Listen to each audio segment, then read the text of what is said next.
Good morning, students. As you know that you have finished your chapter number 1 to 6, and also you had given in last class the test of chapter number 1 to 3, and I hope that you would have done that test very well. And now move on to next chapter, which is permutation and combination, which is chapter number 7. And in this chapter we have three subtopics. First one is fundamental principle of counting, that is just like the permutation. Permutation means the arrangement, and after that permutation, and last one is combination. So now let us start with the first topic, which is fundamental principle of counting. So let us see. Yes, students, it is chapter number 7, which is permutations and combinations. Before moving up to permutations and combinations, first of all we will learn the fundamental principle of counting. What are the fundamental principle of counting? It is basically on the arrangement of numbers, or arrangement of different objects, or different ways of events, right? So fundamental principle of counting, according to the fundamental principle of counting, if an event can occur in m different ways followed by another event can occur in n different ways, then the total number of occurrence of the event in given order is m into n ways. इसमें actually क्या है कि हम जो है different permutations means होता है arrangement. तो परमुटेशंस का फॉर्मूले का डेरिवेशंस वो हम later part of this chapter करेंगे या नेक्स्ट क्लास में करेंगे. बट इसमें क्या है, इसमें हमारे पास बेसिक रूल्स हैं जो कि फंडामेंटल प्रिंसिपल ऑफ काउंटिंग से जाना जाता है, राइट? तो what are fundamental principle of counting? Once again, if an event can occur in m different ways followed by another in n different ways, then total number of occurrence of those event is given by m into n ways. Means क्या होता है, देखो, suppose we have 3 different ways to go from Delhi to Mathura. This is Delhi and this is Mathura. And there are another 2 different ways to go from Mathura to Agra. There are 3 different ways to go from Delhi to Mathura, and there are 2 different ways to go from Mathura to Agra. Suppose we have a question that how many different ways to go from Delhi to Agra via Mathura.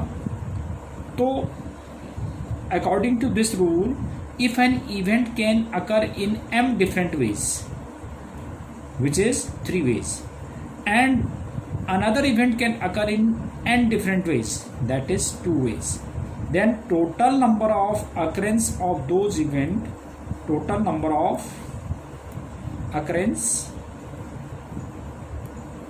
total number of ways to go from Delhi to Agra via Mathura, those will be m into n ways. So m into n, which is 3 into 2 ways. So there are 6 ways. So there are 6 ways to go from Delhi to Agra via Mathura. तो देखते हैं, let us check that. देखते हैं कि वो 6 ways आ रहे हैं नहीं आ रहे हैं. तो देखिए, पहला वे तो ये हो गया कि यहाँ से गया ये और इस रूट को लिया इसने, 1 way. This is 2, this is 3, this is 4, this is 5, and this one is 6. ठीक है? तो there are total number of ways is 6. ठीक है? तो ये फंडामेंटल प्रिंसिपल ऑफ काउंटिंग है, यानी कि हम बेसिक रूल से हम काउंट करके ये सारे अरेंजमेंट निकालते हैं, तो that is known as fundamental principle of counting. अब इस पे बेस देखते हैं हमारे पास क्या एग्जाम्पल्स हैं. देखिए आप, we have first example in our book. Question is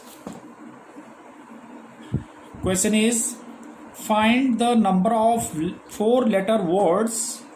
Find the number of four-letter words with or without meaning which can be found out of the letter of the word rose where the repetition of the letter is not allowed. Right? This is the question. We have a letter rose, a word rose, right? Example number 1.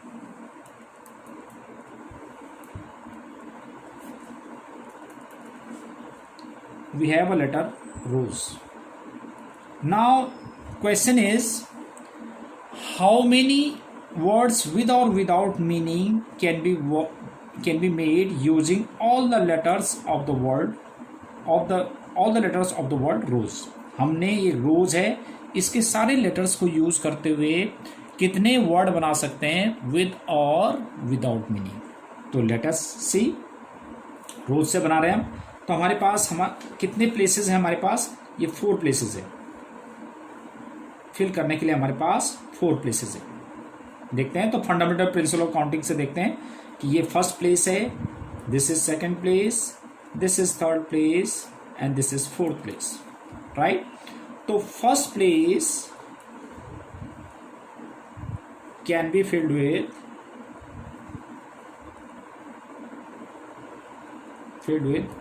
In how many ways? देखो हमारे पास 4 है, तो मेरे पास 4 letters हैं, इनमें से मैं first place को मैं कितने वे से भर सकता हूं? या तो आर से भर सकता हूं, या ओ से, या एस से, या ई से. तो देयर आर 4 वेज. ठीक है? And second place can be filled with कितने वेज? अब देखो मैं इन चारों में से कोई सा एक लेटर इसके अंदर भर चुका हूँ, तो अब सेकंड के लिए हमारे पास ओनली 3 ही बच गए, तो यानी कि 3 वेज. ठीक है? Ways. And again this is ways. Right? And third place can be filled with in how many ways? अब देखो 2 वेज रह जाएंगे, क्योंकि हमने 2 तो भर दिए और 2 रह जाएंगे. And fourth place can be filled with only 1 वे. तो bye fundamental principle of counting, if an event can occur in m different ways followed by another in n different ways followed by another in l different ways, तो सभी का multiplication कर देते हैं. तो therefore total number of words with or without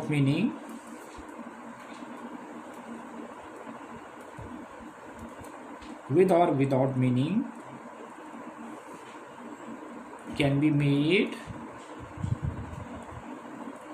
is equal to, that is 4 into 3 into 2 into 1. So 4 3 are 12, 2 are 24. So there are 24 words with or without meaning which can be made using all the letters of the word rose. अगर ये तो हमने fundamental principle of counting से कर दिया. देखो fundamental principle of counting से कितना इजी हो जाता है क्वेश्चन. अगर हम इसको नॉर्मल तरीके से करेंगे तो चेक कर लेते हैं. जैसे सपोज हमारे पास आर से स्टार्ट होने वाले वर्ड होंगे, तो आर मैं ऐसे ही रख देता हूँ OSE. एक तो ये बन गया. अब मैं इसको मैं अरेंज कर देता हूँ. जैसे OSE है, ये OES हो जाएगा, ये SOE हो जाएगा, या SEO हो जाएगा, और फिर E से ESO हो जाएगा, EOS हो जाएगा. ठीक है? और इन सबसे पहले मैं आर को तो मैंने फिक्स कर दिया था, बाकी इनको अरेंज किया था. पहले मैंने OSE कर दिया, फिर OES कर दिया, फिर S से स्टार्ट होने वाले से SOE कर दिया, फिर SEO कर दिया, फिर E से स्टार्ट होने वाला ESO कर दिया, फिर EOS कर दिया, और सबके आगे मैंने R लगा दिया. तो R से स्टार्ट होने वाले कितने हो गए? 1 2 3 4 5 6. तो ये तो 6 बन गए हमारे पास R से स्टार्ट होने वाले. ऐसे हमारे पास में O से स्टार्ट होने वाले 6 उससे बनेंगे, S से स्टार्ट होने वाले 6 उससे बनेंगे, और E से स्टार्ट होने वाले 6 उससे. तो 6 6 6 6 6 4 टाइम्स, तो 6 4 जा 24. तो देखो फंडामेंटल प्रिंसिपल ऑफ काउंटिंग से कितना इजी हो गया. अगर हम नॉर्मल तरीके से करते तो आप इतने है ना, तो इतना डिटेल से हमें करना होता। तो देखो फंडामेंटल प्रिंसिपल ऑफ काउंटिंग से ये कितना इजी क्वेश्चन हो गया, राइट। तो this was example number 1. Now next example is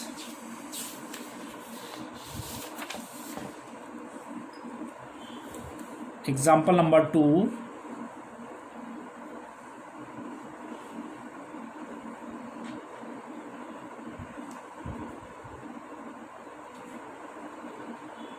Example 2.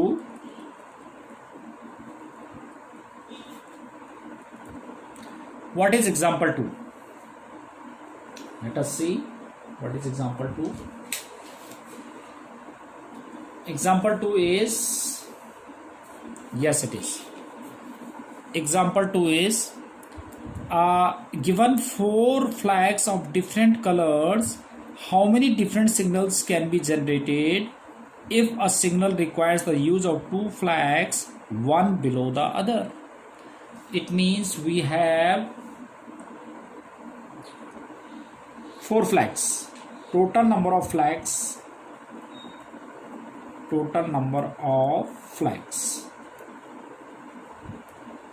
So those are 4.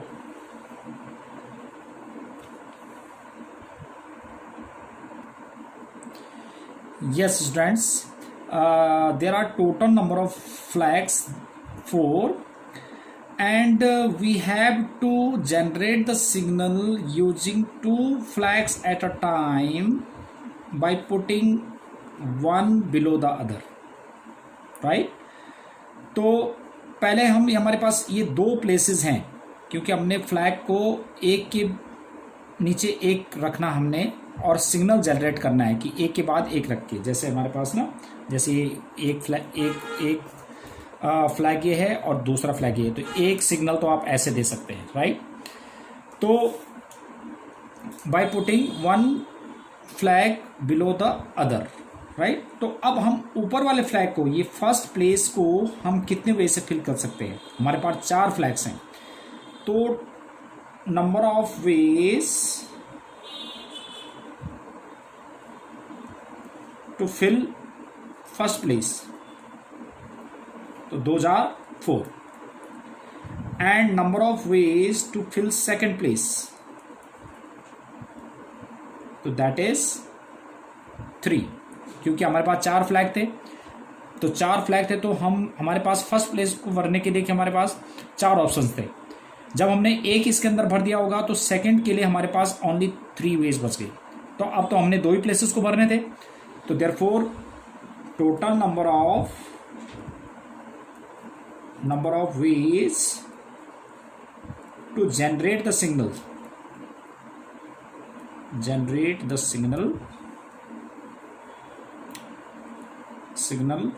that is, by fundamental principle of counting, if an event can occur in m different ways followed by another in n different ways, the total number of occurrence is 4 into 3, that is 12 ways. तो हम 12 veg से ऐसे signal को generate कर सकते हैं। This is by fundamental principle of counting. अगर मैं इसको नॉर्मल तरीके से करूं तो देखो कैसे कर सकते हैं। हमारे पास जैसे सपोज ये 4 फ्लैग्स हैं, ये हमारे पास 4 फ्लैग्स हैं, राइट। अब मुझे signal generate, we have to generate the signal using 2 flags at a time by putting one below the other, right. अब हमारे पास 4 फ्लैग है, हमने 2 फ्लैग से ही सिग्नल जनरेट करना है। तो पहले देखो मैं एक फ्लैग को ले लेता हूँ, एक फ्लैग। तो जब मैंने इस फ्लैग को ऊपर रखा तो मेरे पास 3 फ्लैग्स अदर और हैं, तो एक सिग्नल तो ये हो गया, 2 फ्लैग से एक सिग्नल ये हो गया, 1 सिग्नल, दिस इज 2 सिग्नल। जब मैंने इसको हटा दिया तो दिस इज 3rd सिग्नल।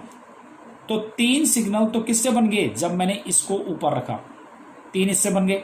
ऐसे ही मैं जब इसको ऊपर रख देता हूं, अब इसको ऊपर रख देता हूं, तो एक सिग्नल ये बन गया, फिर इसको मैंने हटा दिया, दूसरा सिग्नल ये बन गया, फिर इसको हटा दिया, और तीसरा सिग्नल ये बन गया। तो ऐसे ही हमारे पास देखो हर एक फ्लैग के साथ, हमारे पास टोटल 4 फ्लैग्स हैं, तो हर एक फ्लैग के साथ मुझे 3 और सिग्नल हैं, तो 4 3 जा 12, तो 12 वेज हो गए देखो, जो हमने फंडामेंटल प्रिंसिपल ऑफ काउंटिंग से बहुत इजी कर दिया, राइट। तो it was example number 2. Now we have example number 3. What is example number 3? Example number 3 is how many 2-digit numbers can be formed from the digit 1, 2, 3, 4, 5 if the digits can be repeated. Once again, how many 2-digit even numbers can be formed when the digits 1, 2, 3, 4, 5 if the digits can be repeated. कितने हम 2-digit even number बना सकते हैं, right? तो this is example number 3.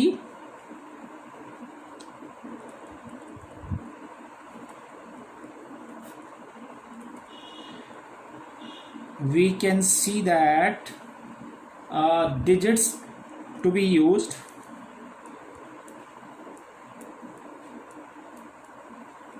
those are 1 2 3 4 5, 1 2 3 4 and 5. So these are the digits which can be used, and we have to make 2-digit numbers even 2-digit even numbers, right? So it means we have to fill 2 places. This is unit place or it is tens place. तो unit place को मैं कितनी तरह से भर सकता हूं, देखो units place can be filled with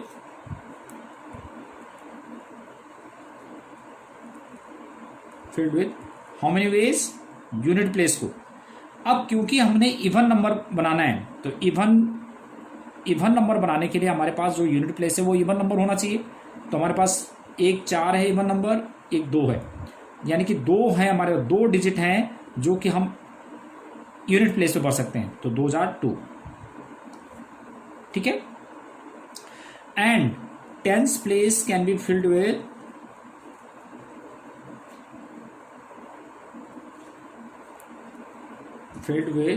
in how many veg? That is, अब डिजिट्स रिपीट हो सकते हैं, यानी कि आप जैसे हमने या तो 4 या 8, तो 2 से हम इसको यूनिट प्लेस को भर सकते थे, बट अगर हमने 2 यहाँ पे भर दिया तो 2 यहाँ पे भी भर सकते हैं, राइट, क्योंकि डिजिट्स आर रिपीटेड.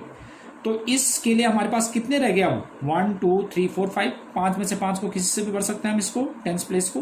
तो tens place can be filled with 5 ways. तो therefore total 2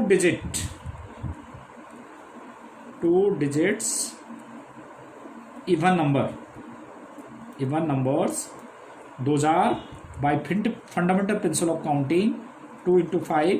If an event can occur in m different ways followed by another in n different ways, the total number of occurrence of that event is 2 into 5, which is 10.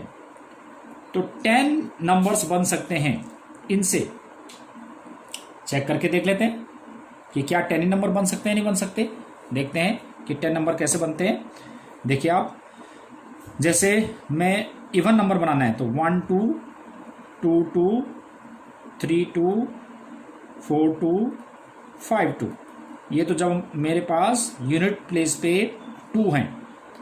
ऐसे ही मैं जब हमारे पास 4 होंगे तो 1 4 2 4 3 4 4 4 5 4. तो देखो कितने नंबर्स बन गए? 1 2 3 4 5 6 7 8 9 10. तो देखो फंडामेंटल प्रिंसिपल ऑफ काउंटिंग से बहुत इजी हो गया. तो this is fundamental principle of counting. Now we have